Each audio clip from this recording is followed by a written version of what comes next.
Hello, this is Gary Ballman. Hi, Mr. Ballman. Thanks so much for joining us. We'll get started here just in a minute. All right. Thank you, Sam. The October 21st, 2021 meeting of the Zoning Committee of the St. Paul Planning Commission will now come to order. I am Jake Riley. I'm the chair of the Zoning Committee.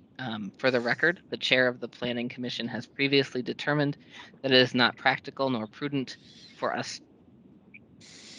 the Planning Commission and its committees to meet in person pursuant to Minnesota Statute Section 13D.02. Considering the COVID-19 health pandemic, it is not feasible for any member of the Zoning Committee to be present at our regular location. Committee members attending this meeting are doing so by telephone or other electronic means. It is also not feasible for members of the public to attend the meeting at its regular location due to the health pandemic and emergency. Arrangements have been made so that applicants and members of the public may also attend this meeting by telephone or other electronic means. Accordingly, no meeting is being held in City Hall Council Chambers at 15 West Kellogg Boulevard at this time. Again, this public hearing is being conducted remotely due to the COVID-19 pandemic. This meeting is also being recorded. Even though this hearing is being conducted remotely, the committee's public hearing rules and procedures still apply as if the committee were meeting in its usual place. The rules and procedures are as follows. And I'll just ask folks who are on the phone or otherwise unmuted, please try and mute yourselves. The Zoning Committee's recommendations and findings must have a rational basis based upon the St. Paul Zoning Code and applicable state and federal laws. The Zoning Committee's actions today are recommendations. They are not final decisions. The committee's recommendations are forwarded to the Planning Commission for final action. The committee's recommendations will be considered by the full Planning Commission at its regular meeting held 1 week from Friday. The Planning Commission's meeting is open to the public, but it is not a public hearing. The decision of the Planning Commission on conditional use permits, non-conforming use permits, site plans, variances, and other permits are final decisions unless appealed to the City Council. The decisions of the Planning Commission on rezoning applications are only recommendations. By state law, the City Council, following a public hearing before it, makes the final decision on rezoning applications. The following rules and procedures govern today's public hearing of the Zoning Committee. The chair will call the secretary to take attendance by the committee. Committee members will need to respond verbally for the record. For committee members during the meeting, please mute your microphone except when recognized by the chair to speak. Discussion is intended for committee members and staff only, except during public hearing items when the chair invites individuals to speak. Staff will be monitoring microphones and muting committee members and members of the public as needed. Use the chat function only to indicate that you have a question or comment. The chat function is part of the official meeting recording. Type Q or question into the chat feature when you have a question, and or C or comment if you have a comment. The chair and staff will monitor the chat function so that the chair may recognize committee members and staff in an orderly way. After being recognized by the chair, committee members should state their name before speaking. This helps others in the meeting and assists with the official recording. When chair calls the committee to vote on agenda items, the secretary will be called to do a roll call. Committee members must respond verbally for the record and vote either yes or no. Cases will be called in the order they appear on the agenda, and the chair reserves the right to limit the length of testimony if deemed necessary. I will ask the recording secretary to now conduct a roll call of the committee members that are present for this meeting. Each committee member should acknowledge their presence by saying here. Please take the roll call, Sam. Commissioner DeJoy? Here. Commissioner Grill? Here. Commissioner Hood? Here. Commissioner Rangel Morales? Commissioner Riley? Here. Commissioner Said? Here. Commissioner Tegia? Here.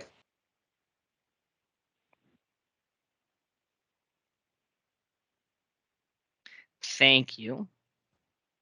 If you're a member of the public that would like to speak during a specific item's public hearing, you'll be asked to identify yourself at the appropriate time. The public shall not utilize the chat for communicating public testimony, as it is not considered part of the public record. After I read the item number and title, staff will give an oral report on the item, and then I will open up the floor for committee members to ask questions of staff. After that, I will open the public hearing on the item. All testimony and questions will be addressed to the chair.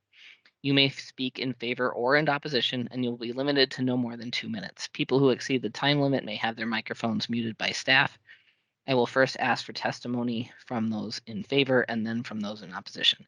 You must provide your name and address for the public record. Please mute yourself during this meeting, except during your 2 minutes when you are specifically called upon to speak. You are allowed to speak only once, with the exception of the applicant, who will be allowed an opportunity to respond to the testimony and answer community questions. I will now proceed to the first case. Although prior to that, need to do minutes. Yep. Okay. Prior to that, we're going to approve the minutes of the October 7th, 2021 meeting. Sam? Or can I have a motion, I guess? Sorry.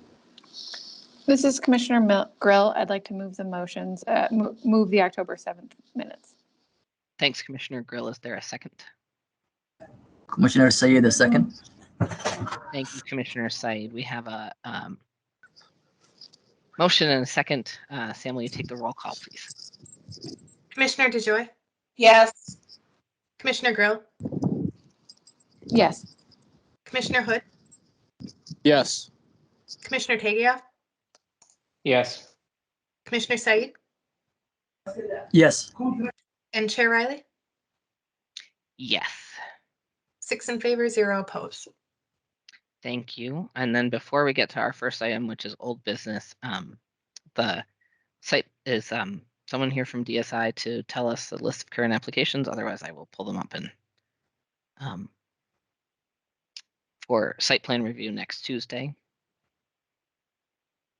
All right, I'll pull those up, and then we will hear from Mr. Dermody on our old business, which is the conditional use permit for 1179 East 7th Street. And no, you sent it to me, Sam. Let's see.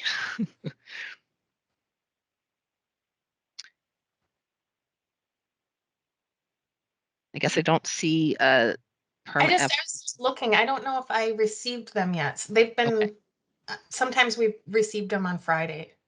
Okay, So you thank might you not very have them yet. All right, we do have 4 items for our next meeting, so I'm looking forward to everybody being in attendance on November 4th. All right, thank you very much. And we will move to our old business item number 1, Mr. Dermody. Thank you, Chair, committee members. This is an item from 2 weeks ago, 1179 7th Street East. It's a request to convert the entire first floor to residential, and anytime you go over 50% residential from something that was originally designed as commercial, that requires a conditional use permit. It also has the unique requirement, the unique condition of retaining the traditional storefront design elements that remain whenever possible. And there's a question about whether that requirement should be modified, and you sent me to go work with the applicant on that and identify where there is a substantial hardship present or not. And I can summarize the issue a little bit here, but I'd also suggest that you take testimony from the applicant, Rashad Kennedy, who is on the line today to speak with you. The public hearing, by the way, was technically never closed last time, so you just need to leave it open if you want to hear from Mr. Kennedy on that. But the 4 openings that this comes down to, the issues are shown here, and actually one of them's not numbered because it's not at issue at all, and that is where my, let's see, I should probably share my screen so you know what I'm talking about. Let's try that again. Okay, here we go. So can you see that, and can you see my cursor? Yes. Thank you. Where my cursor is, there is a larger window plan than you might expect from this photograph from September. And the applicant fully intends to comply with having a window opening here. The numbers 1, 2, and 3 are the ones that we will talk about today. Number 1 is where an old cut corner door that opened to both streets had been located, and there has been some framing installed to make that a 90-degree corner. So that's opening number one at issue. Opening number two is a window opening. Staff had recommended that this be a larger storefront display type of window opening, and as you can see here, it's framed up to be more of a piano window and up high window rather than a larger commercial style window. And then number three is the same as number two. The next opening over past that next column, that they would like to have just windows up high, and staff is proposing that a larger display window be shown. I had a chance to speak with the applicant, Mr. Kennedy, on the site, and we discussed how number one and number three are very much major hardships for him for a variety of reasons covered in the staff memo. And I'd suggest getting these directly from the applicant today, but the cost of paying an architect and configuring the inside so that the bedrooms are on the other side and the great room is on the other side, and then to actually redo some of the work that they have done here. All of that is a substantial cost, and he feels would be a major hardship, especially for number one and number three, which are number one and two are a bedroom, and number three is a bathroom. So he finds that to be a major hardship. And the question will be then, do you agree that it is? And secondly, the timing is a major issue for the applicants. This has been vacant a long time, but now they've got work going on with it. The winter is coming soon. And of course, the worldwide materials shortage means that any changes in the materials they use can take a long time to fulfill. So if you want a new window that isn't part of this design and you order it today, it takes much longer than it normally would to actually receive that window, and that could jeopardize the project. And then third, there's some uncertainty about whether the design could actually work. Until an architect is paid to lay this out, there's some skepticism from the applicant about whether the proposed switch of the rooms, as staff had mentioned, is whether that's actually doable, and then whether anyone would want to rent this with a bedroom with the main room, the great room, close to the street, the entrance right off the street rather than off the parking lot. That's at issue to the applicant. So there's a set of potential revised findings that address this. I will note that the function is not mentioned here, just the cost and the timing, which seem to be stronger concerns of the applicant, but you can customize this however you wish. But the revised findings, number three is a very small revised finding that assumes that you would only keep opening number two from those photographs I was showing, and so it changes the plural to a singular one storefront window along 7th Street. And then finding number four about modifications, the entire staff recommendation on this, which is quite as extensive. If you wanted to go the route that the applicant would like, you would probably strike the staff finding in its entirety and replace it with something like this about how it is a unreasonable and exceptional undue hardship to follow the findings or follow the conditions strictly on this, and that to do something a little bit different is consistent with the does not impair, I should say, the purpose of the condition. So those would be 3 and 4 would be have to be findings that you would have to make a little bit differently if you were to go the direction the applicant might want to go on this. And a proposed revised condition is also there for your consideration. I will note a couple things about this. One, the staff recommendation hasn't changed. This is just a proposal for your consideration to ease your work because there was some interest in going this direction. And then secondly, again, I would recommend hearing from the applicant.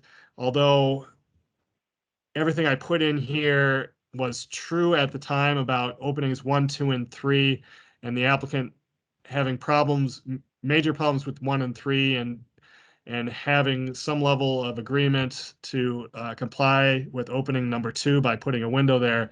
I've since talked to the applicant, and there is a complication that has arisen with opening number 2 as well, and I think you'll want to ask him about that. So that is a summary of the situation. I think I'll leave this up just to inform your conversation. Back to you, Chair.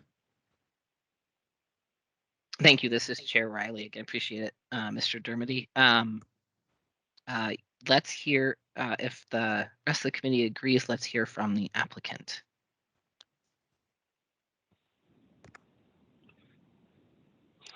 This is Quinn Pillai. I don't know if is Rashad on here as well. Yes, I'm here. Okay, so I'll just start off stating that me and Rashad are on this project together. You know, one of the major things we have with placement of that window is if we order the window now, the window will not be delivered to us anywhere between 3 to 4 months, which means, you know, we can't move forward with the project, number one. Number two, you know, when we began this process, Rashad, I think it was, what, 6 months ago? Correct. So we've been in constant communication with the city and getting the permits and architects and everyone involved. The city did not inform us of us needing to get this process with you going until just recently, and at which point we did engage with you. However, it's you know, we're so along on the process because we have a contract with the city to complete this project at a set amount of time, and so the project has begun. You know, we've ordered steel, architectural's been done, the plan's been done, and as far as the window placements and whatnot, now keep in mind, majority of these of the building had been walled up. The windows have been walled up. So if you go by there now or drive by there now, that entire bottom floor, we have put back the original windows. So all those original windows that have been boarded up and blocked up is now open. Now, at the same time, we have to make money on this project. So this is an apartment building. So that front unit is a bedroom and a bathroom. So the reason we can't put long windows there is because one of the rooms on one of the windows is a bathroom, and so we need to keep a window up high, you know, for obvious reasons. And so that's why those 2 placement windows are there. And we have another large window on the other side, not facing 7th Street. And the reason we wanted to do it that way is since, you know, it's a living quarter, it's better for the individual living there not to have that constant motion and 2 large windows right outside their bathroom and bedroom overlooking 7th. And that's why we did it that way. And also keep in mind, the entrance to everything now is from the parking lot, which is, you know, in a modern apartment building, you go to people park, you know, right in front, and they walk in from the parking lot. And so that's how this is set up for what people are looking for. That's it. You know, if we were aware of this 6 months ago when we started this project, we would have gladly did some things differently. But again, we were not made aware of that. Thank you. Can you remind us of your full name and the address for the record, please? My name is Quint Pillai, and the address is 1179 7th Street East. Can you give us an address we can find you at? Oh, me. I'm sorry. That's all right. I'm with Pillai Builders. We're at 1769 Lexington Avenue North, Suite 207, Roseville, 55113. Thank you very much. Before I call on Commissioner DeJoy, Mr. Kennedy, did you have anything you wanted to add? No, Bill nailed it on the head, and so did Quintus. I have nothing else to add to that. That's exactly where we're at with it. Thank you very much. Commissioner DeJoy? Yes, I just wanted to ask the applicant for clarification. So am I to understand that when you started to convert this building from commercial to residential, you said you weren't aware of this process? Could you give me more information on that? And that's first question. And the second question, did this building have to go through any kind of historic review? No, not that I'm aware of. Who were we talking to initially, Rashad? I believe it was Kari. Kari with Okay, the city. so, right. And then who was the city official that we were dealing with? The contract that we entered into? I forget her name. It was somebody with the city council, I believe. Okay, it was with the city council. Yeah. So when we approached in buying this building, so even before we bought the building, we had to have funding and everything in place. And we were under, we had certain agreements with the city on exactly what we were going to do with it. And the city knew where very well. And at the same time, we've also been in contact with the building officials there and whatnot. And so once we finally did get all of our architectural in for permitting, I think, what was it, like a month or so, Rashad, after that, or 2 months after that, or how long after that? A month. Probably about, somewhere between a month and 2 months. They informed us we had to go through this process, at which point, no one told us we had to go through this process, number one. And second, so then we contacted the city too. We talked to like Steve Ubel and some other people there, and they, there was some confusion on why even this had to have been done, number one. And number two, they informed us, this process should have been done at the very beginning. So if that was the case, we would have done so. But the main issue here isn't that window, right? Because typically on building, here's what we do. We order the lumber package, all the materials.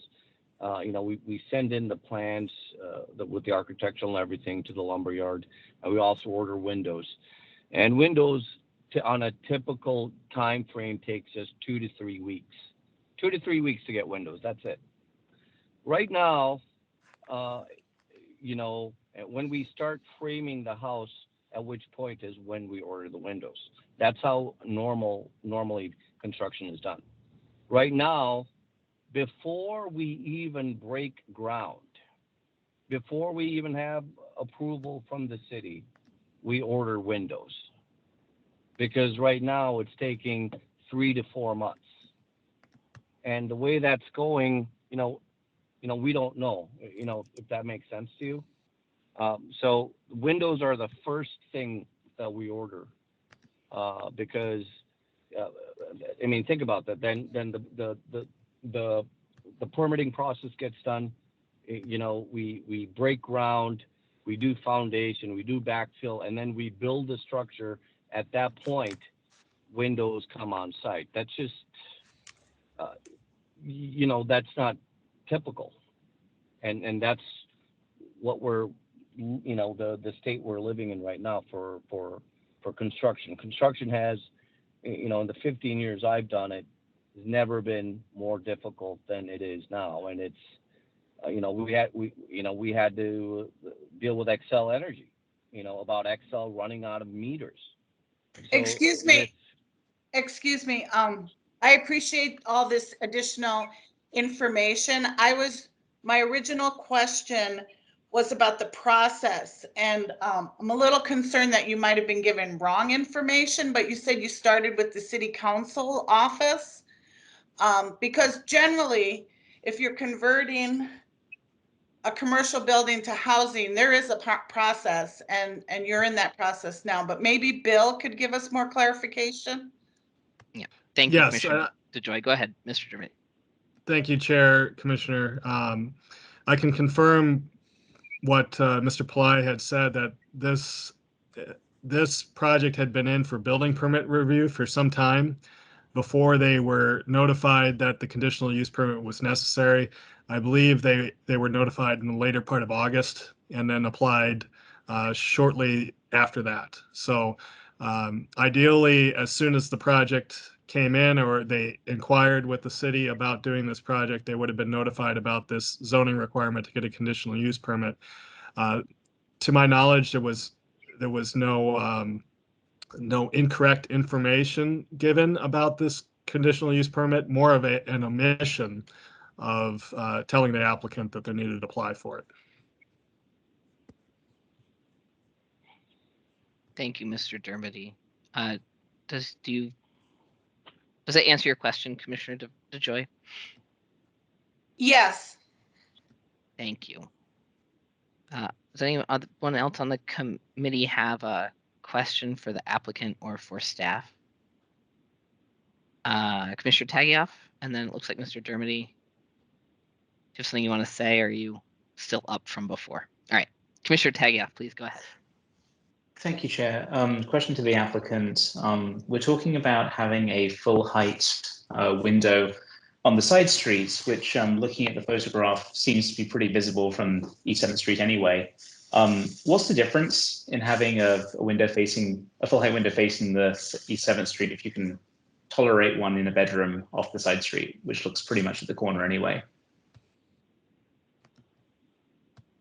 Well, first of all, it's not facing 7th Street, right? It's off to the side. And we put the two small windows in the front because we want it to be symmetrical. We want the building to look good. So that's why we placed those windows there, because we can't put a large window in a bathroom. We needed to have the window at that height because there's a shower going on there. That's why we made both of those windows that size.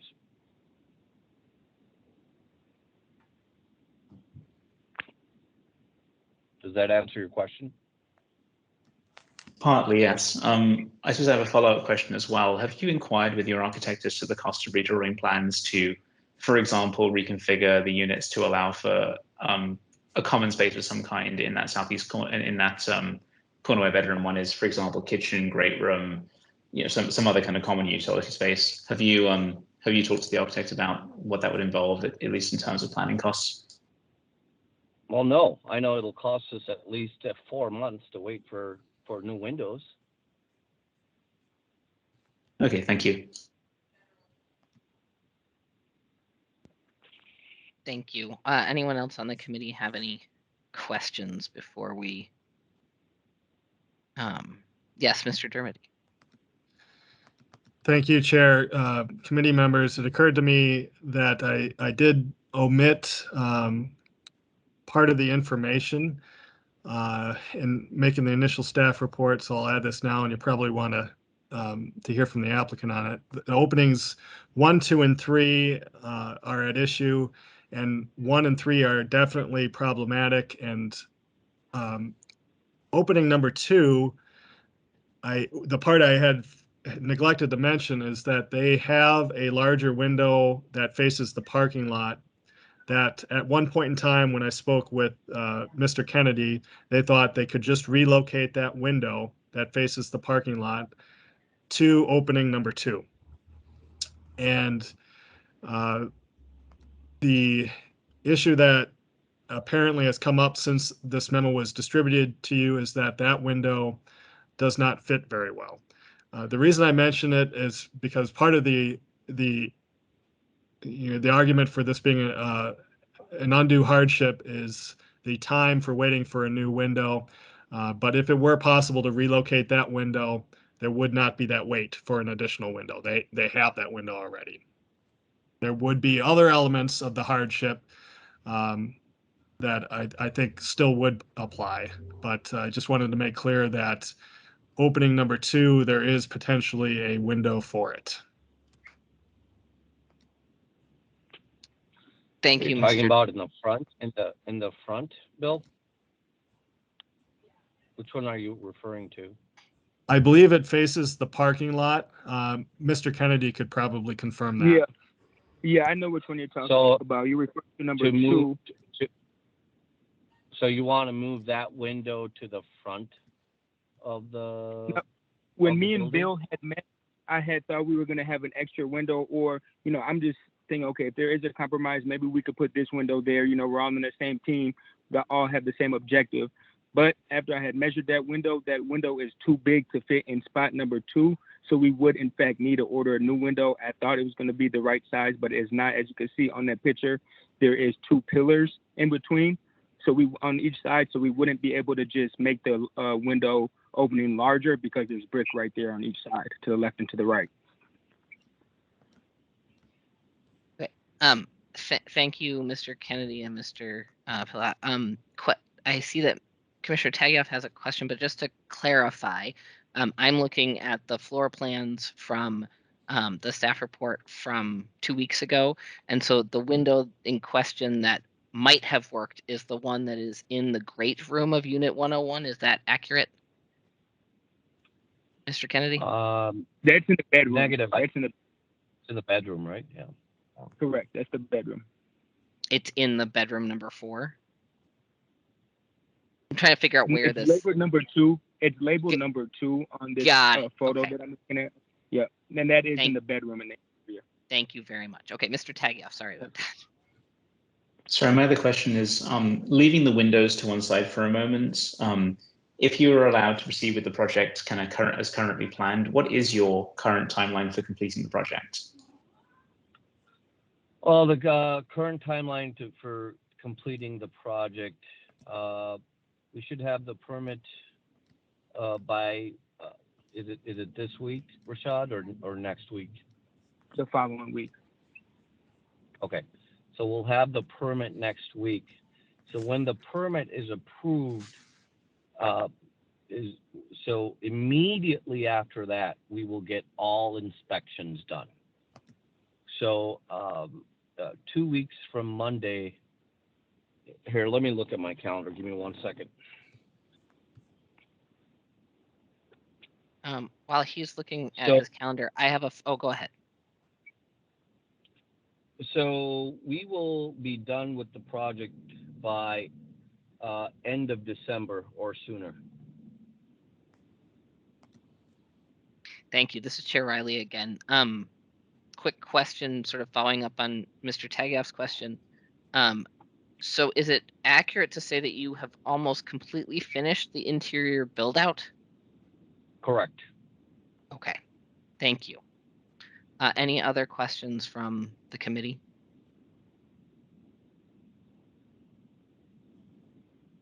So the public hearing is still open. Is there anyone else who'd like to speak on this matter?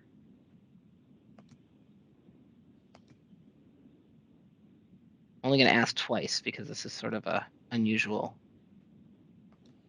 occasion. Anyone else who'd like to speak on the matter? All right. I'd like to get a motion to close the public hearing, or just close the public hearing. Commissioner DeJoy here, so moved. Thank you, Commissioner DeJoy. Is there a second to close the public hearing? This is Commissioner Grill. I'll second it, but I don't believe that we need it. Thanks, Commissioner Grill. That was my assumption too. I just wanted to make sure that since it didn't get closed last time, we did get it officially closed. Thank you. And Sam, if you'll take a roll call just to finish the business item. We'll do Commissioner that, and Hood? then we'll move on. Oh, sorry. Commissioner Hood? Commissioner Said? Yes. Commissioner Tegia? Yes. Commissioner Grill? Yes. Commissioner DeJoy? Yes. Commissioner Rango Morales? Yes. And Chair Riley? Yes, thank you. All right, so discussion, Commissioner Hood? Apologies, I had a frozen computer. My vote would be yes. Thank you. Thank you. All right, so is there anybody who'd like to entertain a motion or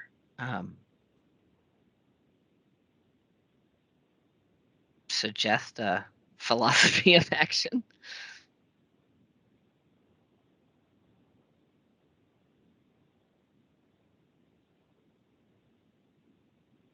I wonder if it would, oh, this is Commissioner DeJoy. I wonder if it would be beneficial just to go through, Bill has drafted some new language here. And if we could we go through that? It might get us more towards getting a resolution on this. Thank you, Commissioner DeJoy. That's a great suggestion, and Mr. Dermody has put up his language. Mr. Dermody, do you want to share anything particularly pertinent, especially given the window number 2 issue? Thank you. Sure. Chair, Commissioners, if you were to go with the staff recommendation, obviously that was in the staff report from 2 weeks ago. And so that is set if you wanted to go that direction.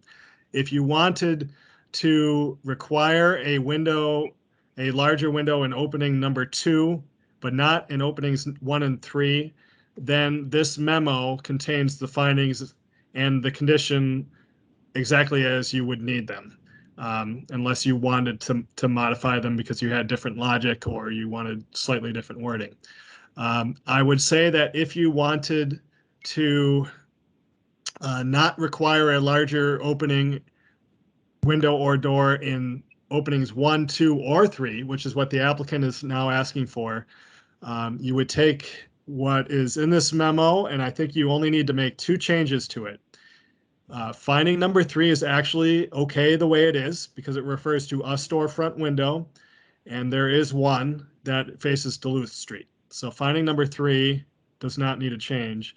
Finding number 4, you would simply delete facing each street, the last 3 words, and then finding number 4 would be fine unless you wanted to add more information, about the material shortage or anything else you wanted to put in there. And then you would have to remove one clause from the proposed condition, which is about one of the historic storefront windows facing East 7th Street, and just move the word "and" up in front of the historic storefront window facing Duluth Street near the corner. So you just delete this final clause before the words "must be retained." So a change to finding number 4 and a change to condition number 1 would be required to give the applicant what they're asking for today. Thank you, Mr. Dermody. This is Chair Riley again. Is there any questions for Mr. Dermody following that explanation from the committee?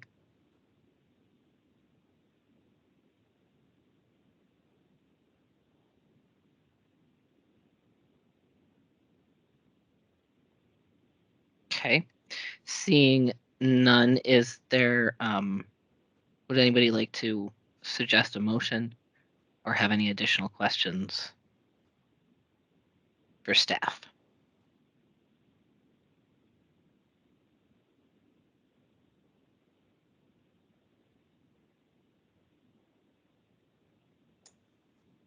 This is Commissioner DeJoy. I'm leaning towards recommending the staff approving the staff recommendation. as just amended. Are there other conditions?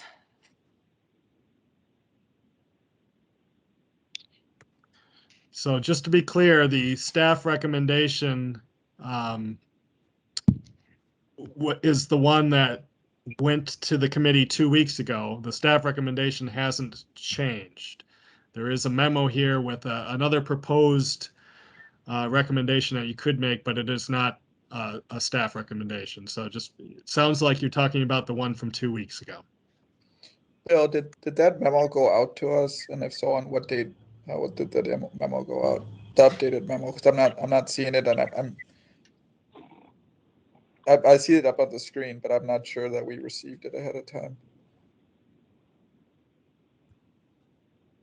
And You did again, not receive, what is it? Could I clarify? The updated amended memo with the revised language. It should have went out on October 15th. Okay, thank you. and I apologize to my fellow commissioners. This is Commissioner DeJoy again. I was not at the meeting prior to this when this was discussed. So I'm partially trying to catch up. So I'm seeing the email that said that the staff reports were put up on the website, but I'm looking at the website and I'm not, am I missing the updated memo? Yeah, on the website, this is Chair Riley, Commissioner Rangel Morales. On the website, it is Oh, right, got it. the only thing you can, Yep. the memo. It perhaps for context, Commissioner DeJoy, we laid this over because the staff recommendation, as stated in the original staff report from October 7th,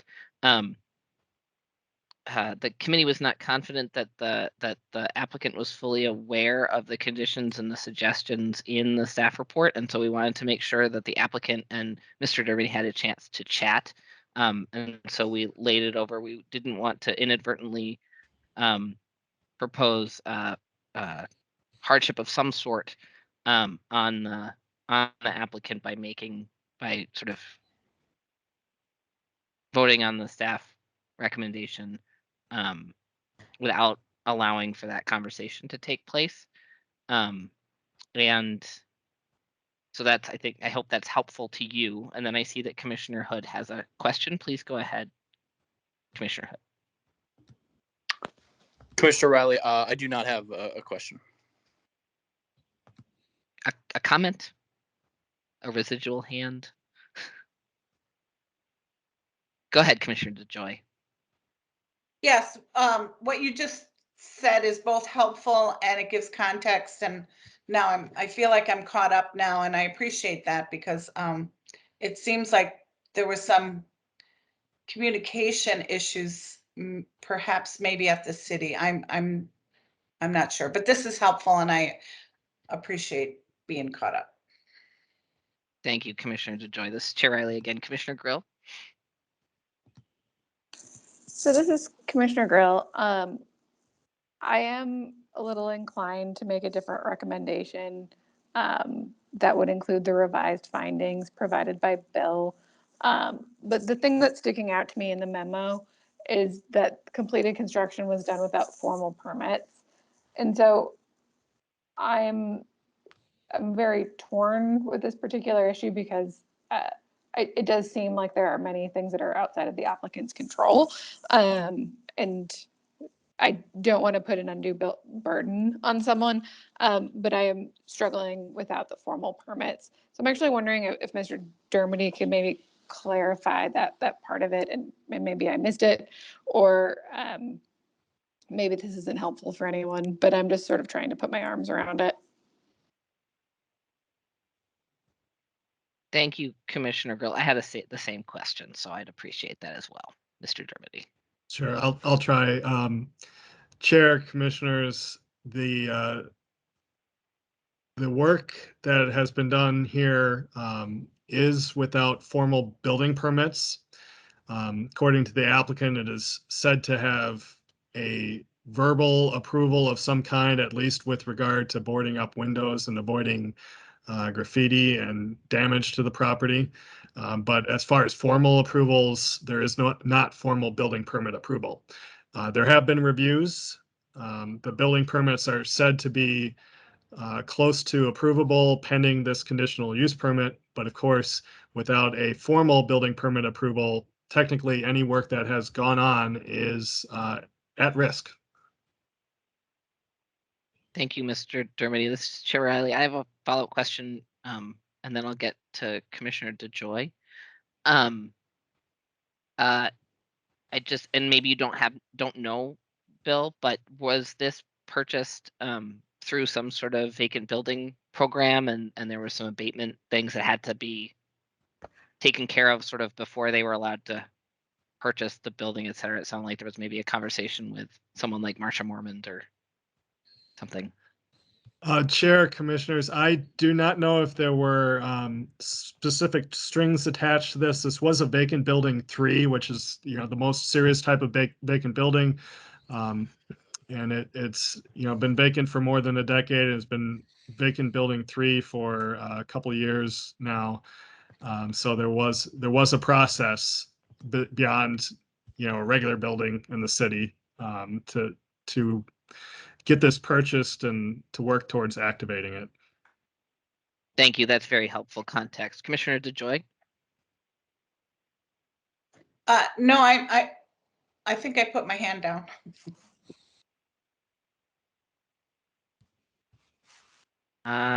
Let's hear from Mr. Warner before we get to first Commissioner Tagioff and then Commissioner Grill. Thank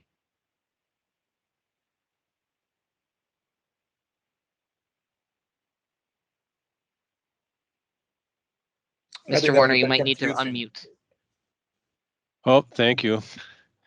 Modern technology. Good afternoon, everyone. Sorry about that.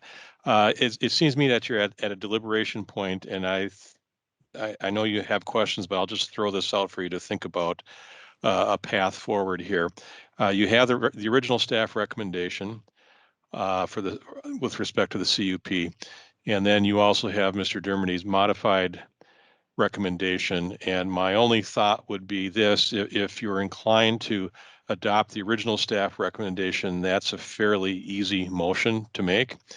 If you're inclined to consider the modified recommendation, my suggestion there would be that there could be a motion to a motion of intent, if you will, to adopt that with instructions to staff to provide clarifying language to the full commission when you make when the chair makes his report in 2 weeks' time, and to distribute that beforehand so you can all get a look at it.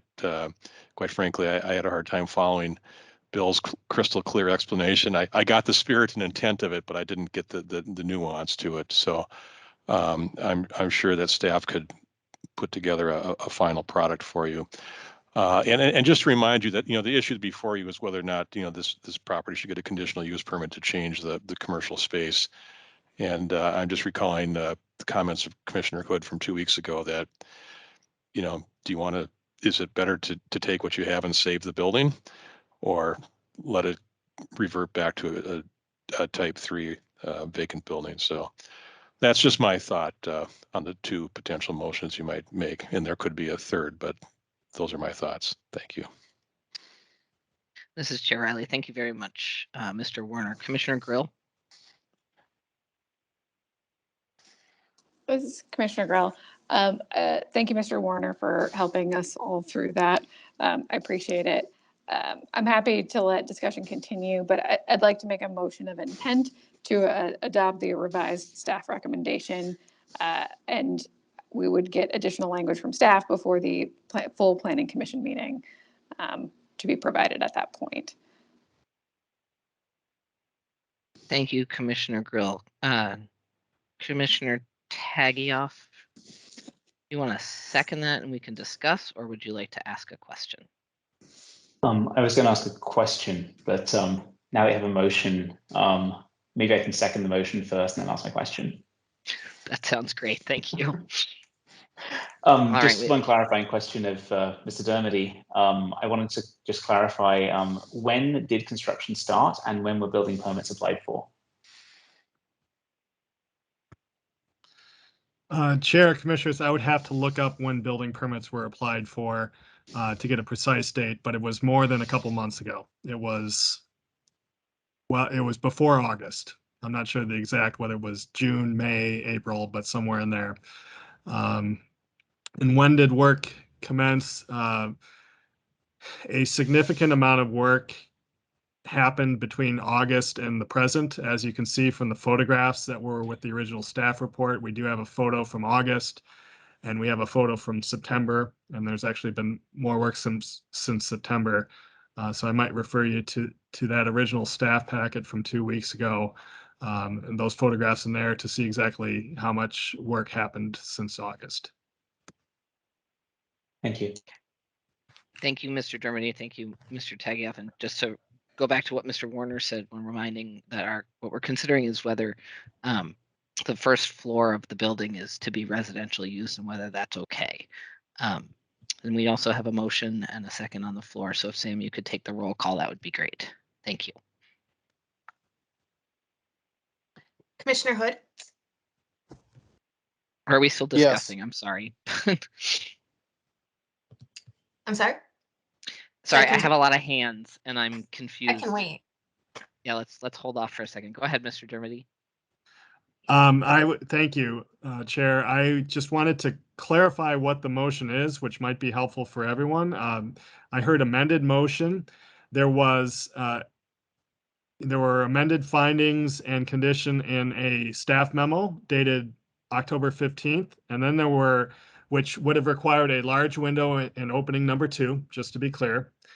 And then there were some further verbal amendments that I had suggested that would allow basically what the applicant's asking for in all 3 openings. So I wanted to see if the motion maker was referring to the staff memo dated 10/15, the verbal changes put forward by myself just a few minutes ago, or something else. That wasn't clear to me. Thank you, Mr. Dermody. Go ahead, Commissioner Grill, and then yes, we need to discuss before we vote, and I'm sorry I skipped that part. So Commissioner Grill, please. So this is Commissioner Grill. On our meeting page on the website, the memo included for October 21st, 2021, the 7th Street zoning memo. I was referring to the language included in there. On page 1, 2, the bottom of page 3. So when we get to number 4, the zoning code, and then the potential revised condition of approval. Mr. Dermody and or Mr. Warner, do those 2 items together give you what you need for the motion?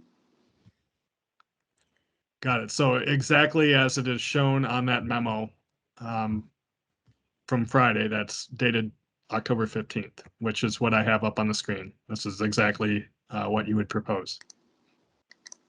This is Commissioner Grill, this is what I would propose. Obviously, we can vote this up or down, and if there's another motion, we can clarify at that point. But for this motion, this is what I intend. Thank you, Commissioner Grill. Mr. Dermody. Commissioner Rangel Morales, please. So what I'm having trouble understanding is sort of what I'm looking between the 2 memos, the one that we reviewed 2 weeks ago, and then the one that was put up on the website for this meeting. And there's no picture of a final like diagram of what the applicant is proposing that this looks like. I see the floor plans, but sometimes they include a very nice architecture drawing of what it.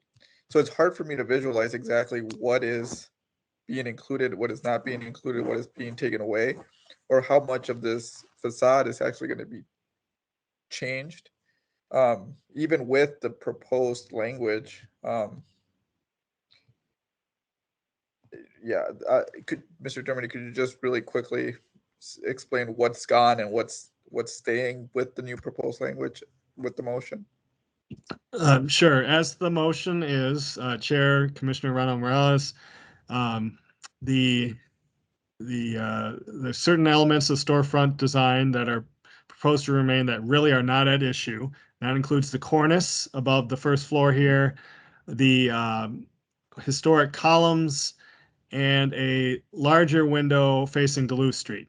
Everyone is fully in agreement on that. The motion that Commissioner Grill made would allow openings 1 and 3 to be largely closed in, perhaps with piano windows up above. Commissioner Grill's motion, however, would require a larger window in opening number 2, which is something the applicant spoke about as a potential hardship today, but the motion on the table would require a larger window in opening number 2. Thank you for that, Mr. Durmy. This is Chair Riley. Thank you, Mr. Durney. Commissioner DeJoy.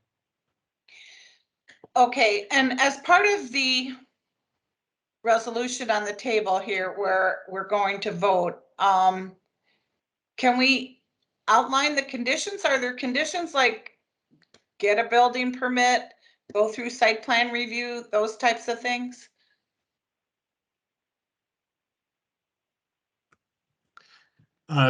Chair Riley, can I address that?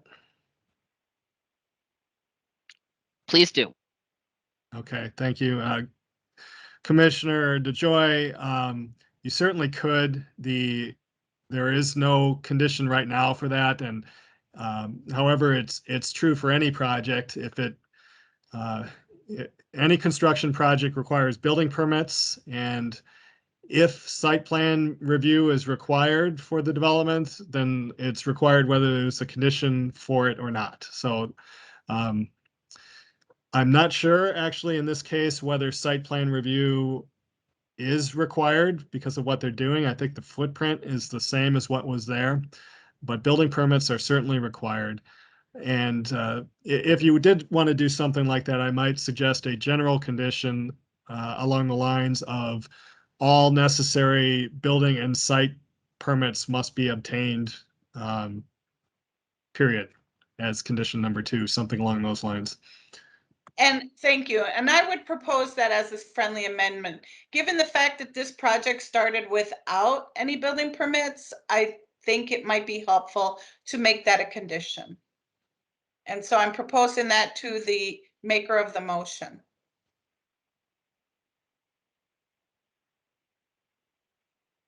Thank you, Commissioner DeJoy.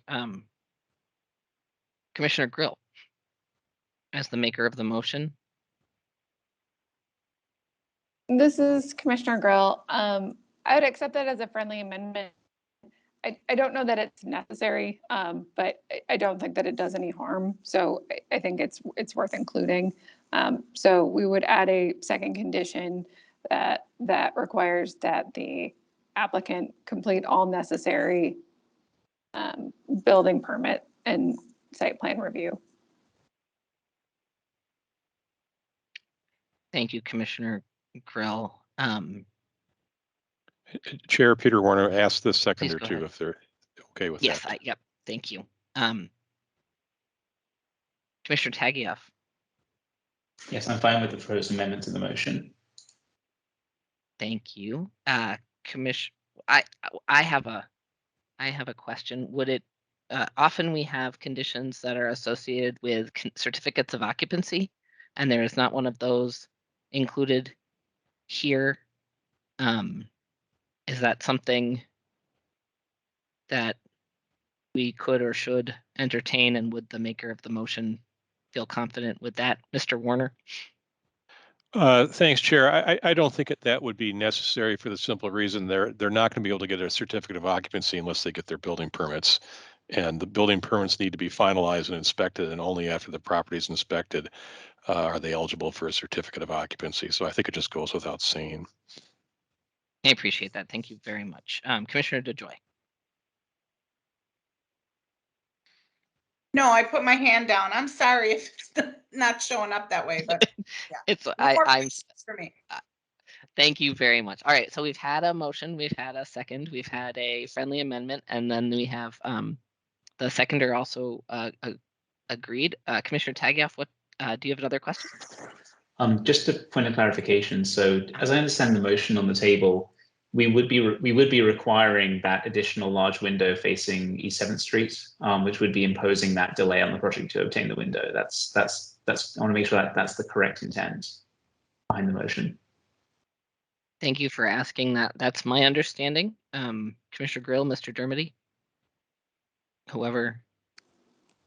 This is Commissioner Grill. That's also my understanding as well. I think it appeared to be the compromise between what we were questioning last week around the entryway versus windows. So it seems to me more reasonable.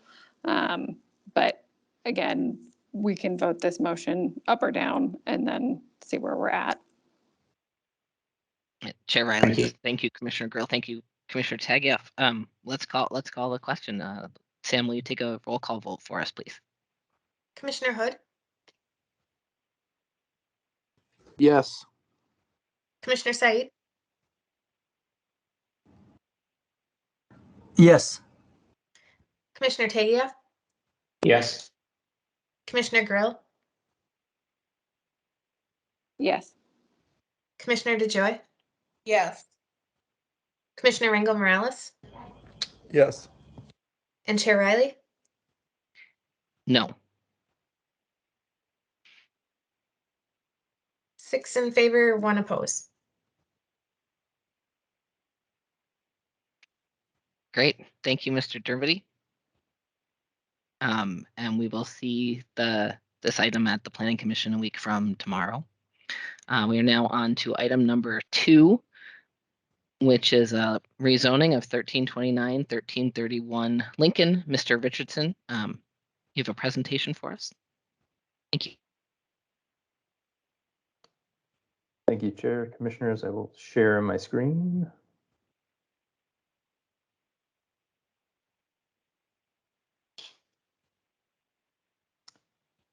Is that visible, and can you hear me before I spend 10 minutes on it? Yes. Yes. Yes. Excellent. Thank you very much.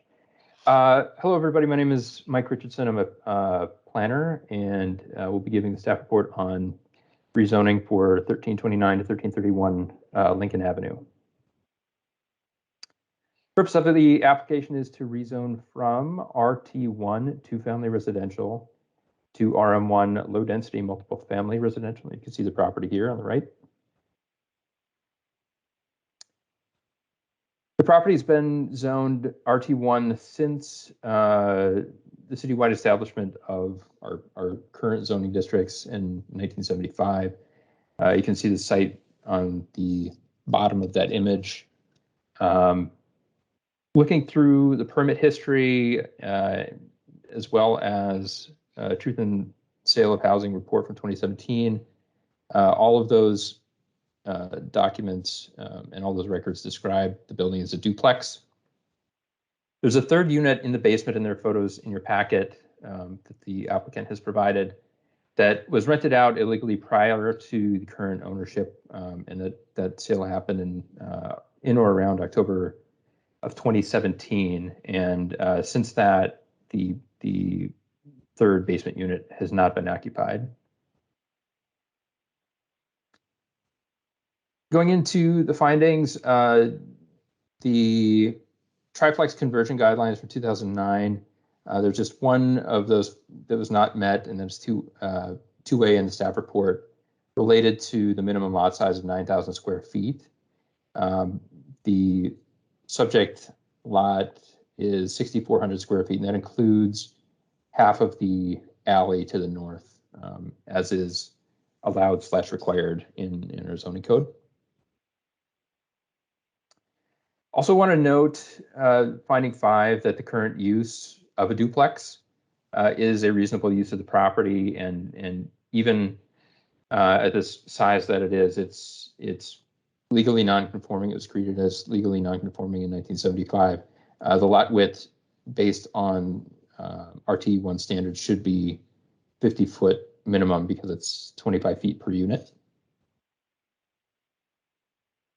And then I want to talk about findings 3 and 6 together because they're related, and they both deal with the proposed zoning and its relationship to the surrounding land uses and the zoning itself. Finding 3 states that RM1 zoning is not consistent with the way the area is developed. I've got a couple of maps that I'll show on the following slide that'll help demonstrate this a little bit better. The zoning along Lincoln Avenue is either RT1, which allows 1 or 2 units, or R4 with which allows just 1 unit west of Hamlin. The uses along Lincoln Avenue are entirely single-family or duplex properties, with the one exception of a legally conforming 5-plex at the corner of Hamlin. Finally, want to note that rezoning, and this is probably the most important part of this case, is that rezoning the parcel to RM1 would likely be considered spot zoning because of the way that it would create an isolated zoning district within a different designation.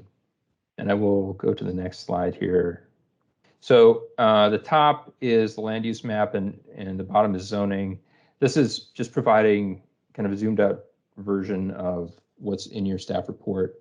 But on the top, I'll just note the land use, as I mentioned, the subject parcel in blue here, all along Lincoln Avenue.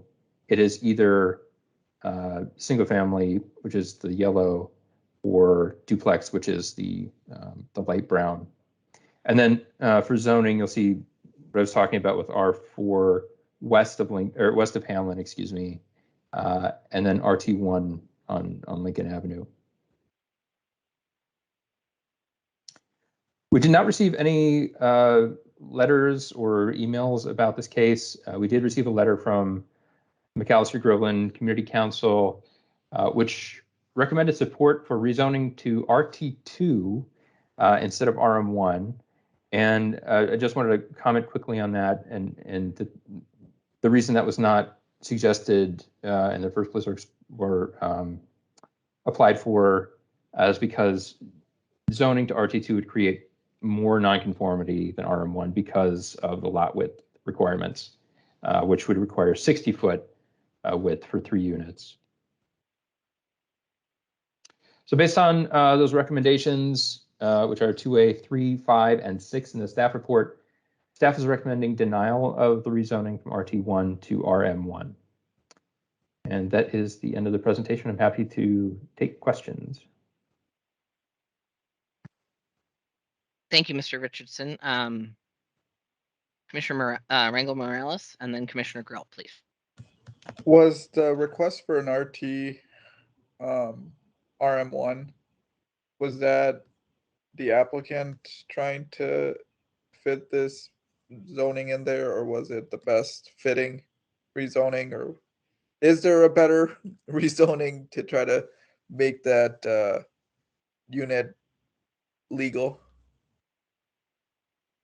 Through the chair, Commissioner Rangel Morales, very early on in the conversations that I had with the applicant, we looked at potential zoning districts and even other potential avenues, such as looking at a non-conforming use permit. And this zoning designation seemed the most likely. It created the least nonconformities in order to allow a third unit. So they were considered, but RM1 was the most appropriate of the choices that we had.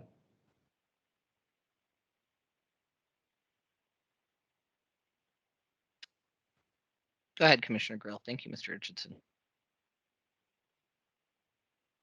This is Commissioner Grill. I guess I'm struggling with this a little bit from the staff recommendation because we've seen so many staff reports that include the lines that this is not considered spot zoning. And in some of those, we don't have a land use map that has quite so much a mix of use, and then a zoning map that's got B2 and RM2 and R4 all adjacent to like that block. I'm thinking of some projects that we've seen on the west side where it seems like this is, I feel like I'm missing something for this being spot zoning and so many of the projects that we've seen over the last couple of years not being considered spot zoning. So I'm just wondering if maybe you could clarify what about this particular project makes it spot zoning. And maybe this is just a very silly question. I'm really surprised at seeing that in the staff recommendation. Yeah, thank you. Through the chair, Commissioner Drill. Yeah, it's a good question, and it's one that we've been talking about a lot internally, particularly with this case. I think the simple answer, and I know Mr. Warner's on the meeting and can jump in if he feels it's appropriate.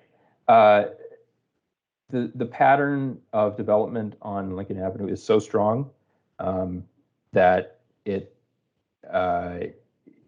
creating a multifamily district on a 40-foot lot where the zoning is so consistent and allowing multiple family use where everything, at least east and west,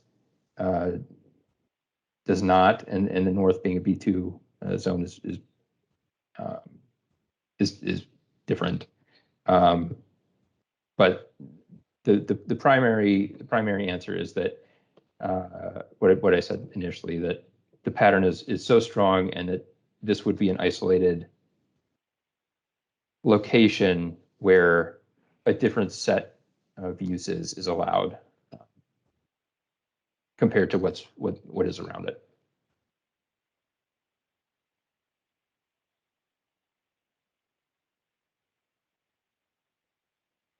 Thank you, Mr. Richardson. Does that answer your question, Commissioner Grill?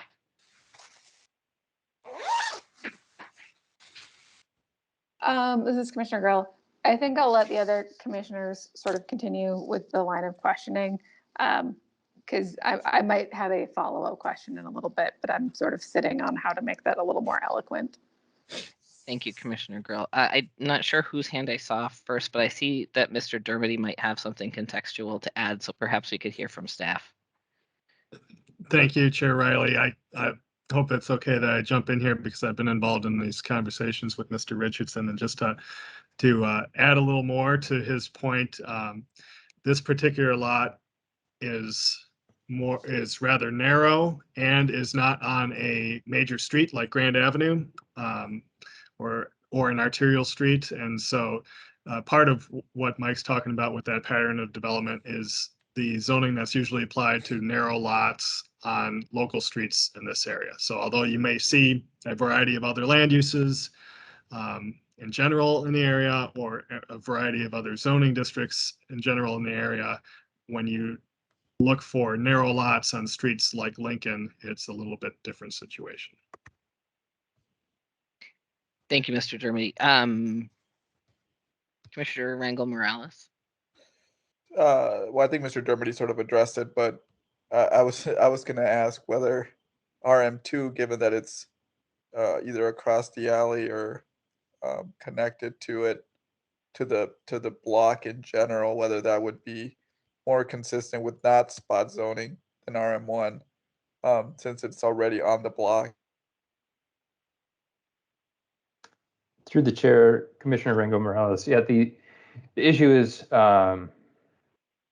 proximity and adjacency, and it's not to that. There's I believe a parcel or two. I'd have to look at the map. A parcel or two separating the two, and also the fact that it's the frontage on Lincoln is important in defining that pattern and the fabric of how Lincoln works as a street versus across the alley, and how Grand works as a street.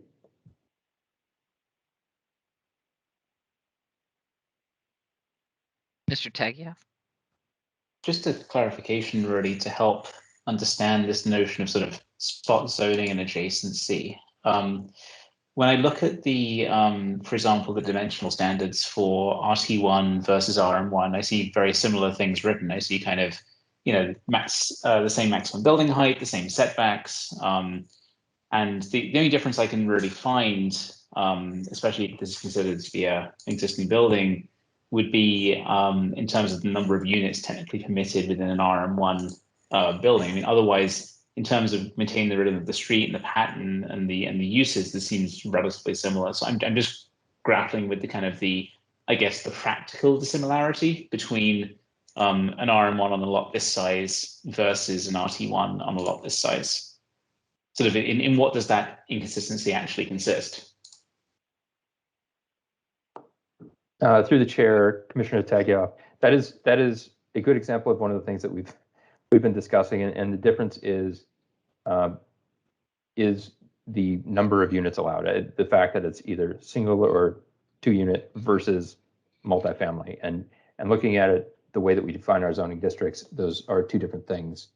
And while there's certainly a critique that could be made of the number of zoning districts that we have and how close they are together in terms of what we allow and how much overlap there is, it doesn't change the fact that we have multiple zoning districts that in fact allow different types of uses, different intensities of uses, and we do define multifamily as a different use from duplex or 2-family. Thank you. Thank you, Mr. Richardson. I have a quick question, I think. The Mac Groveland recommendation or to rezone to RT2, which is townhome, how does that fit into the conversations that you've had with the application, if it does at all? And then Commissioner DeJoy. To the chair, with the application or the applicant? Sorry, the applicant.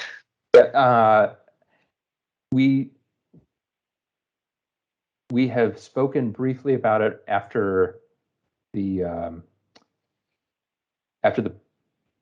board, because the Housing and Land Use Committee, I believe, heard it first and then made a recommendation to the board, and that is the recommendation from the board, the letter that you have. And Mr. Ballman and I spoke briefly right after that had been released, and so that we haven't talked about whether or not a new application should be filed or new notice of a hearing be made, but certainly happy to talk to the applicant about that. I would tell you that the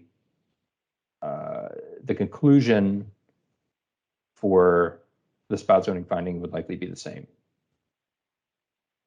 and it would be more non-conforming.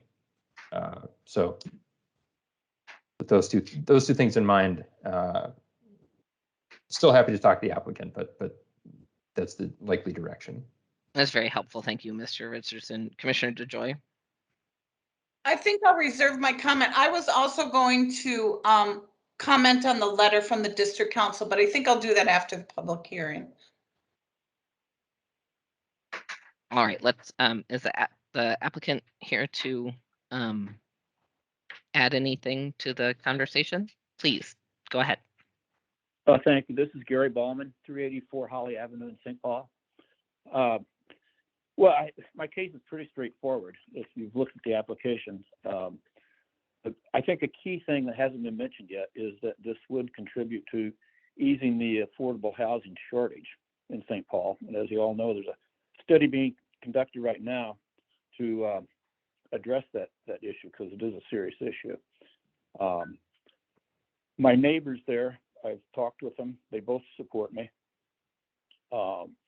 They've been there for years, and when it was rented by the previous owner, so they have no problem with it at all. And then too, I think I want to emphasize that the 5-unit building that is just 2 buildings away from me, and the commercial on the back on the other side of the alley. It seems to me it fits in. I mean, if you wanted to define the areas all the way from, Snelling to Aid Mill Road, that's a huge area. But the immediate area right around me, I mean, there's another duplex or 2 on the same block of Lincoln. So anyway, I don't understand why this would be incompatible with the use of the area. But that's all I have to say. Thank you. Thank you, Mr. Ballman. Is there anyone here to speak in favor of this application? Yes. Mr. Lewis?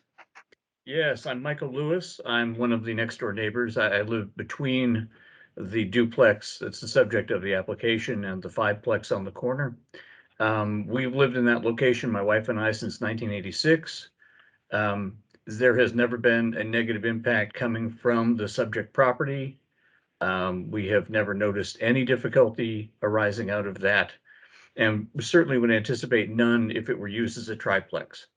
Our own experience is that living at that particular location on Lincoln Avenue, it's dominated by the businesses on the Hamlin Grand Corner and everything that's along Grand Avenue.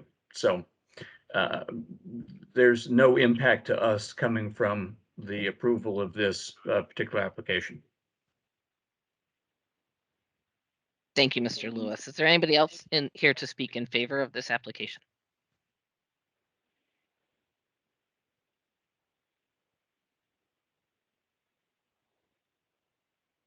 Anyone else here to speak in favor of the application? Okay, seeing none, is there anyone here to speak in opposition of this application? Or to this application, I suppose?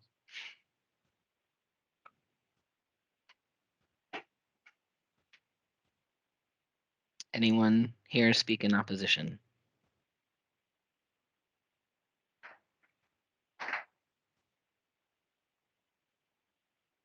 And last time, is there anybody here to speak in opposition to this application? Great, seeing none, we can close the public hearing, and any commissioners have any questions for staff?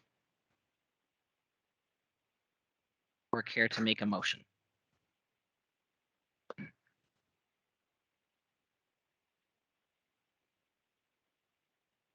Commissioner DeJoy. So I did want to reflect back on the letter from the district council that made their own recommendation, which is not what the applicant is applying for. So their recommendation is to go with, what is it, RT2 as opposed to RM1. And since that's not what the applicant applied for, we can discuss that, but so RT2 is townhouse. And so this doesn't even mean that it's multi-family townhouse, would it? That particular zoning category? And yes, that's a staff question, sorry. Through the chair, Commissioner DeJoy, the difference is, and this is based on memory, but 3 and 4 unit dwellings are allowed in RT2, whereas only 1 or 2 are allowed in RT1. And so that's the main difference. And I think I was a little bit surprised when I saw the letter from the district council. I had not spoken to them about the recommendation for a different zoning district. They gave 2 reasons for why they made that recommendation. The first was to address the housing shortage, which everybody on this call absolutely knows exists.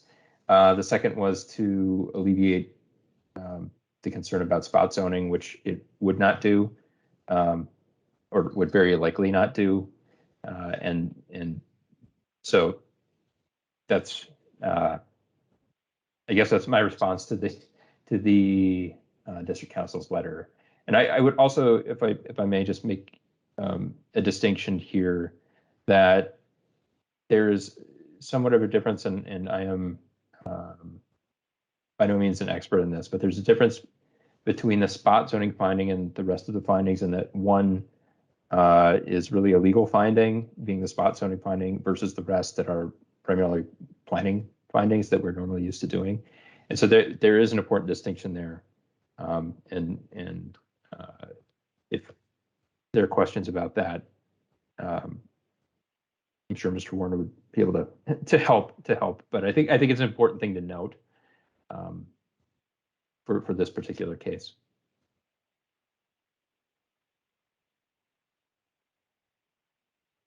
Thank you. Thank you. This is Chair Riley again. Commissioner Tagioff, I saw you first.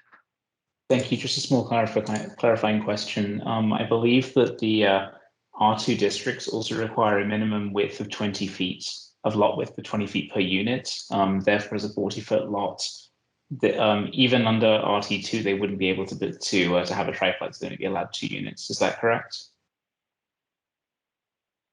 Through the chair, Commissioner Tagioff. Yes, that's the nonconformity that would result from rezoning to RT2 with the 20 units per lot and 3 units.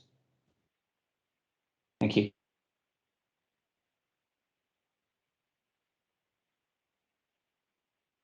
Commissioner Grill. So this is Commissioner Grill. I would like Mr. Warner, if possible, if he could speak to us about the finding 6, the spot zoning, because I am sort of entertaining the idea of proposing an alternative recommendation, but I'd like to have a little bit more clarity around the spot zoning question. Thanks, Chair. I can address that. I've got to get the finding back up here in front of me.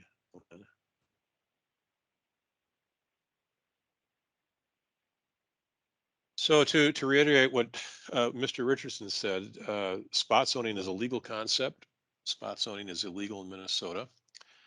In the staff report, it lays out sort of what Minnesota law applies to when you look at zoning changes, and this application would meet that test for spot zoning, and because it would meet that test for spot zoning, it's presumptively illegal. And I concur with that finding. I think that makes sense from a legal point of view. I also think it underscores the difficulty that you might be struggling with in that some of the conversations that have been held at a staff level is perhaps the St. Paul residential zoning code is too fine-grained. And when you look at the well, I'll call it sort of the compression of residential uses in this sort of occupancy density, it might be worthwhile for the city to re-examine that in light of the shortage of housing. And so perhaps there's an opportunity to examine that. But I think that also underscores why this would be spot zoning, because that's spot zoning is sort of the antithesis of good planning. And if you start making decisions on individual lots, that it seems to work here, while it might work there, then all of a sudden you're faced with the problems of how do you differentiate between lots that it might not use, might not fit, I'm sorry. And I think Mr. Dermody made a good point that the proximity of Grand Avenue to Lincoln doesn't prove the rule. Grand Avenue is Grand Avenue. It is totally different than in terms of street use and streetscape and occupancy than Lincoln.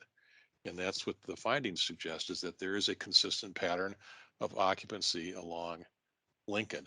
And there is a definite and well understood zoning divide between Lincoln and Grand, and that consists of the alley. So I concur with the staff opinion. I think that staff report, and it's my legal opinion that this would constitute spot zoning. And the way to address that, I think, would be to look at the zoning code and examine whether or not it's too fine-grained when it comes to residential densities and occupancy types at this particular level of residential occupancy. I'm not sure if that addresses your question, but it certainly it states my legal opinion. Chair, Mr. Warner, I appreciate that. It's very helpful. Chair, this is just a comment, and then I can probably step back from this. But it does seem like we're being faced with what feels like a test case or a reason to revise all of the zoning code. But I'm frustrated by the amount of time that we know that it takes to do these things, and that the fact that we have an applicant in front of us with a property that, through no fault of their own, already has a unit in the property. So the hardship of the resident, I find frustrating, or the owner of the property, as well as the fact that the triplex conversion guidelines are one of the things referenced. And some of those other items, it just feels like at this point, to quote a previous commissioner, that our hands are tied. And I hope that this isn't the way that we're going to move forward until we're able to do, multiple zoning studies, because we do need more housing in St. Paul. We rarely see projects that are, sandwiched between business use and multifamily, but that can't be approved. So I'm just, hopefully this isn't the beginning of a trend of things that we cannot approve.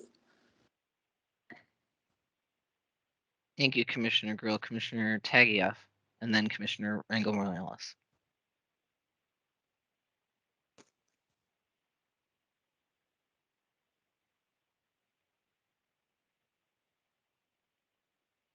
Sorry, I think I was muted. I concur with Commissioner Grill's comments and the frustrations around what seems to be fairly open and shut legally in terms of our ability to rezone and to find a compatible land use classification. When I was reviewing this packet, one thing that that struck me was how similar this application was to one we heard a few weeks ago. Also a sort of illegal triplex on Lincoln Avenue that had applied for a non-conforming use permit. I asked Mr. Richardson the difference between the two, and he said that the reason that this the proceeding under 62-109 non-conforming use permits would not be appropriate in this case is because the applicant was unable to establish a non-conforming use for 10 years or longer for this particular property. So I suppose my question is maybe to Mr. Warner in this case. I noticed at the start of that section, zoning code says the planning commission may approve, modify, and approve or deny. I wondered if there's any flexibility available to either us or the applicant in terms of compromising any of those standards under 62.109A.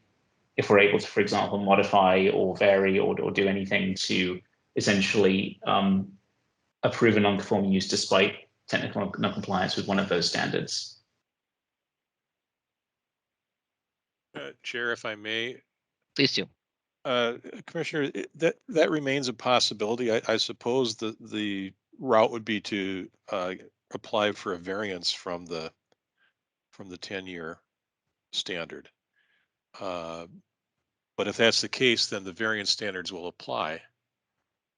And that may or may not be a difficult hurdle for the applicant to meet, but that might be one way to do it. It would certainly be faster than waiting for a zoning study, which state law requires. That's nothing unique. It's not unique to St. Paul. If you're going to amend your zoning code, you have to make a study and have a recommendation to the city council for your to support a zoning recommendation one way or the other. So I understand the frustration. I think staff is frustrated by it, and I will just say that there are law review articles out there that talk about spot zoning, and one of the articles is cleverly entitled "A Spot That We Could Do Without." But to your point, there might be an avenue there, but that would be something that I think should be discussed with staff internally, so they can determine what sort of policy implications going down that route might have. Because remember, the decision you make here today certainly influences decisions that the city has to make in the future. It's not done in a vacuum. This is Chair Riley. Thank you, Mr. Warner. Let's see, Commissioner Rangel Morales was first, then Commissioner DeJoy, then we'll go back to Mr. Tagieff, and I have a question as well. So go ahead, Commissioner Rangel Morales. Thank you, Commissioner Riley. Mr. Richardson, is this type of zoning currently being analyzed or will be analyzed under the current 1 of 4 unit infill study? Would it qualify under that? I'm just wondering if the city's already in the process of reforming this particular lot in general.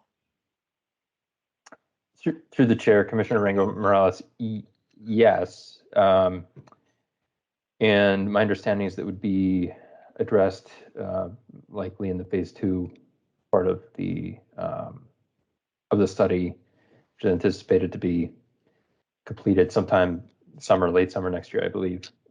But this question of how many units on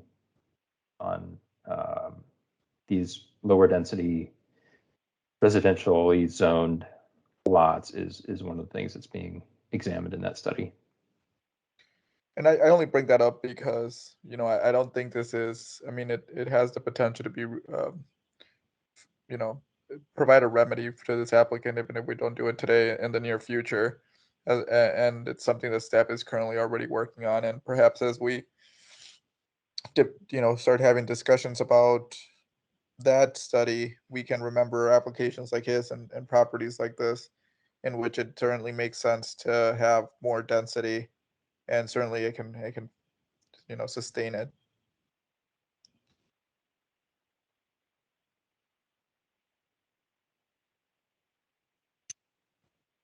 Commissioner DeJoy? It may be too soon here because I see other hands up, but I was going to make a motion. But maybe you want to come back to me? I know Commissioner Tagioff has a question or a comment. Certainly, this is Chair Riley again. Commissioner Tagioff. I put my hand down. My question was answered by Peter Warner. Great, thank you. So I have one question, and then we'll go back to Commissioner DeJoy to make a motion, if that's all right. Mr. Richardson, is a 3-unit building an allowed use in RT1? It's not, correct? That's otherwise we wouldn't be here at all. That's correct. Okay. Because that's one of the variance findings, 61.601E. So yeah. All right. Thank you. Commissioner DeJoy, go ahead. Well, in going through this, I cannot come up with a rationale to counter the staff recommendation. Finding 2A is not met as required, the 9,000 square feet as required. It's not consistent with the area development. It's reasonable as a duplex, and certainly it would be considered spot zoning. So I think it's really unfortunate because I know that there are many basements being utilized for apartments illegally, and we have an applicant here that's trying to do the right thing. I also know there's many efficiency apartments that are probably much smaller than this basement apartment. But because we can't find a legal rationale to counter the staff's recommendation, I'm going to move to approve the staff recommendation and deny the application. Thank you, Commissioner DeJoy. Commissioner Rangel Morales, I would second that with the same, I guess, the same regret that we don't have a way of getting to yes at the moment, but hopefully relief will be coming in the next year or so. Thank you. We have a motion and a second. Is there any discussion on the motion? Commissioner Grill. Yeah, this is Commissioner Grill. I just want to second Commissioner DeJoy and Commissioner Rangel Morales. It's very frustrating to be faced with something like this because I can make a rationale to change findings 2A, 3, 5, but when faced with spot zoning and knowing that that is a requirement not coming from us but coming from the state, that puts us in a much more tenuous position. But it is incredibly frustrating to watch somebody try to do this the right way and to follow all of the rules and then come to us and be faced with a decision like this, particularly when they are on a block with multifamily housing and backing up to Grand Avenue. If ever there was a case to change the zoning of something, it seems to me this might be the case. However, we are still tied by finding number 6. So I just want to throw my lot in with everybody else that this is incredibly frustrating. Thank you, Commissioner Grill. Any other discussion? Commissioner Rangel Morales, I think your hand was up first, and then Commissioner DeJoy, but you two can fight over. Talk. All right, Commissioner DeJoy, go ahead. No, my screen says I put my hand down, so I pass. Mine too. I pass as well. Okay. I think I must be delayed. I appreciate that. All right. We haven't heard from Commissioner Hood if he's still on the call, or Commissioner Syed. Do either of you have anything you'd like to add, or should we call the vote?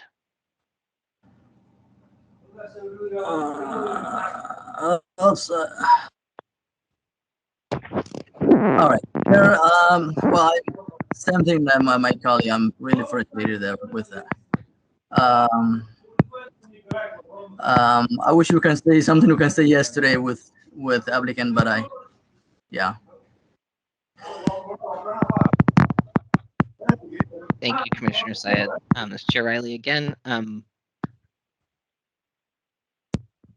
Can't tell if Commissioner Hood is trying to talk or if he has noise in his background. That's why he keeps lighting up. Commissioner Riley, thank you very much. Yeah, I think I share frustration on as well. So trying to keep it positive and upbeat. So I'm just gonna not say much. So appreciate everybody on this. Great. Thank you, everybody. And for the record, I agree with everybody's points, and I hope that the conversations that staff have been having can be added maybe easily to some of the zoning studies that are underway or being proposed to get underway. We can talk about that at the Planning Commission. But right now, maybe Sam, you could take the vote. Commissioner Hood, Yes. Commissioner Said, Yes. Commissioner Tegia, Yes. Commissioner Grill, Yes. Commissioner DeJoy, Yes. Commissioner Rangel Morales, Yes. and Chair Riley. Yes. 7 in favor, 0 opposed. All right. Thank you, Mr. Richardson. Thank you, Ms. Langer. That concludes our business for today. And again, I think there's 4 applications anticipated for 2 Thursdays from now, so November 4th. And I look forward to seeing everybody there unless there's anything anybody else would like to say. All right. Thank you. We're adjourned.